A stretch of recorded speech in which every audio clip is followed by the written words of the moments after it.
Hello my moody flowers. Today we are going to delve into the enchanting realm of the dark, the edgy, and the moody. You've probably scrolled through these types of photos on Pinterest, etc. and thought like, wow, these look so cool, they're so alluring. But the key with aesthetics is not just to copy the things we like, but to find a way to make them work authentically for us. So in this video, I'm going to take you through the colors, the patterns, everything you need to understand how to create this moody and edgy effect authentically with your style. And of course, I'm going to help you style the aesthetic with some tips on the style key, which is my system for personal style. Before we get into the what and the how, let's delve into the why behind the dark and moody story. I feel like there's a deeper meaning, and there are two stories in this aesthetic for me. First, there's the stay away story. When you have the dark colors, the heavy boots, the moody eyeliner, it's kind of like a silent warning for people to maintain a safe distance, and whether that's a phase of your life or just one day, your style can act as a very powerful messenger telling the world to give you that space you want. The second story is the confident rebel. I feel like many of the dark, edgy, and moody styles, they're not conventional, they are not traditionally feminine, and they often just get labeled as like too harsh, too weird, too intense, whatever, and too dark. Wearing these clothes to me is a way to assert those preferences, because if you like it, you wear it. I feel like that's very, very empowering and beautiful. So whether you want to say stay away, or whether you want to say I like what I like, how do you do it? How does this aesthetic function? Let's look at the style elements. I've analyzed thousands of images for you, and I've broken it down into all the components. So I'm going to walk you through the moody, edgy, dark style dictionary. First up, we're going to talk about color. Obviously, black is a champion. Black absorbs all light. It is a void. It is a mystery. It is cool. It is dramatic. You don't have to wear black. Deep charcoal gray, any other dark color is good. I also really like dark, rich jewel tones for this vibe. Moody maroon, witchy deep green, dark enchanting purple. They're all inviting and very mysterious. And if you're avoiding black or jewel tones because of your color season, I just want to reassure you that the vast majority of people absolutely will not care that it is not your color, because the aesthetic isn't about creating an effect. You can create the moody dark effect regardless of your personal coloring. So do what you want, but feel free. Obviously, and also you want to combine the dark shades together for the moody effect, or you can create a contrast between a dark color and a vivid bright color to create a very edgy effect. So that's how we use color for this aesthetic. Now let's talk about patterns. There are lots of patterns I was thinking for this aesthetic. Obviously, kind of edgy skulls, moody motifs, witchy prints like dark celestial themes. Also, Wednesday Addams high contrast stripes I think are very edgy. Leopard print and vampiric florals give a sensual feel. And you can also use plaid patterns and checked patterns. I noticed a lot of that, but of course, you can't consider the pattern in isolation, right? Like a checked shirt in itself is not edgy, it's about the styling. You could also style leopard print in very many different ways, so maybe if you're interested, you look at the inspo photos a bit to get some ideas. Next, let's talk about texture. Obvious texture is leather jackets, leather boots, leather pants. It's very tough, it is impenetrable, it's very edgy and strong. In contrast to this heaviness of the leather, we have mesh, was often used, vulnerable, delicate, hugging the body. And on the soft side, I also like witchy lace, anything that feels like dainty and soft. And for the hard, tough side, I like ripped denim and also just like heavy, sturdy, bulky denim. And of course, I love the idea of contrasting the textures.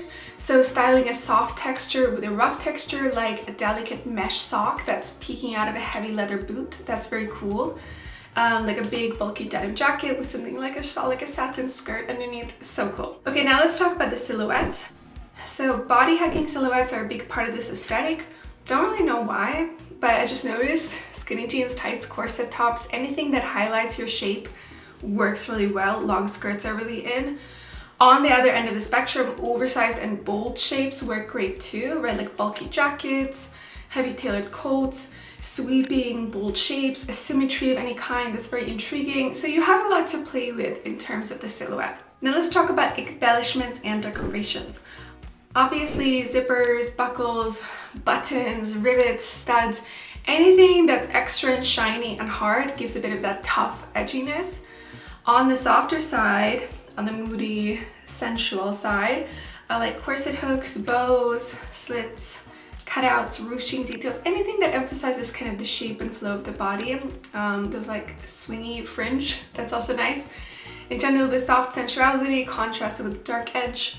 I just love it. And now let's talk about finishing touches. Obviously, accessories do a lot of work. They can really jazz up very basic items.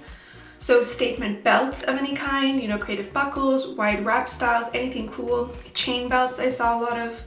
Pattern tights, like any kind of pattern, could be polka dot, could be anything, black tights especially, anything with texture, like cool mesh socks, lacy socks. Heavy and bulky shoes are an obvious staple to give that very powerful effect. You want the really grounded shoe. Hats, especially wide brim hats that hide the face, are great. Dark sunglasses hide the face. Metallic bags. Strong, powerful jewelry to assert yourself. I feel like it's a lot of statement rings, statement necklaces, or like a lot of little dainty things combined together. In terms of hair and makeup, I saw things all over the place. You could do this kind of like disheveled look, or this kind of like vampy vintage look, or really anything in between. That's the overview of the aesthetic. Those are all of the little bits and pieces you can combine to make it yours. Now I'm just gonna share some tips for each style key. Let's talk about amethyst first. I want you to think about your own flavor of moody and edgy. As you can see from the inspo photos, there's so many ways to do the vibe. Are you a disheveled punk princess? Are you the romantic witch with an edge? You know, I just want you to decide the vibe, because I don't want you to recreate the images you see just because they're cool. You want to make sure the aesthetic feels like you, if you're even interested in this aesthetic in the first place. Secondly, remember, with execution, your style needs to have an element of the drama and the extravagance. We all have days when we want to just keep it nice and simple, but in the big picture, what's a normal outfit for you is much more expressive than it is for most people. So remember, you need that. Doesn't need to be super formal. It's just like, if you're gonna buy a black sweater, maybe look for something with an interesting texture, statement sleeves, maybe an embroidery detail, like lace, like something should be interesting on it. And when combining your things, make sure you have multiple points of interest. Next up, the ruby key. It all starts with the sensation for you.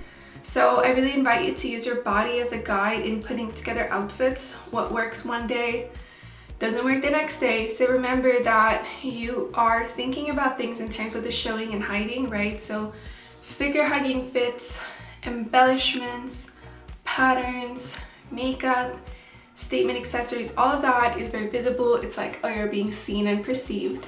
Whereas the bulky jackets, the sturdy shoes, the dark colors, the sunglasses, the understated items, all of that is more minimal, helps you feel a bit more protected, a bit more cocooned and hidden. So you want to change your balance from day to day.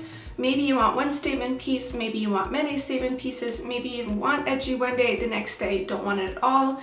Just give yourself permission to explore. And my second tip is also related to permission. Now this is just for some rubies.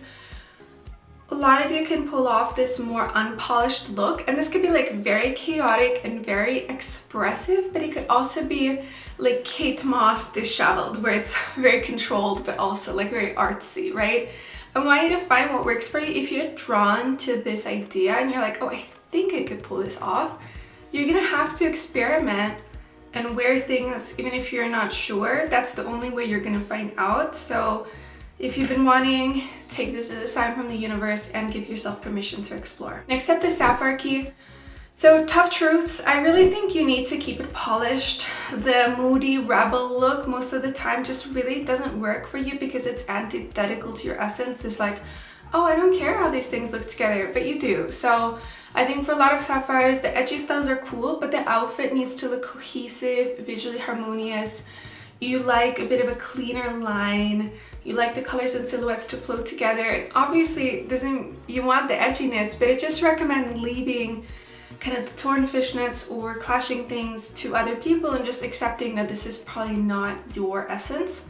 My suggestion instead is to lean into the power of the styles, bringing in all of those dark colors, the heavy textures, right? I love the accessories, the jewelry, the sunglasses, all of that is great. This is a great way for you to access your intimidating side and to enjoy kind of like this protected, strong, very cool image. I also do like moody romantic side with the dark florals and lace detailing if you want to go for this kind of like dark femme look. I think that's really fun for you. Okay, and now let's talk about the Moonstone Key. So first of all, style is about how you experience it. So do you want the moody feel? Do you want the edgy feel? Do you want just generally like dark spooky feel? Maybe these things are all the same to you, maybe they're very different. So it might seem like an obvious question, but you should spend some time thinking about like, why are you doing this? What gives you the desired feelings?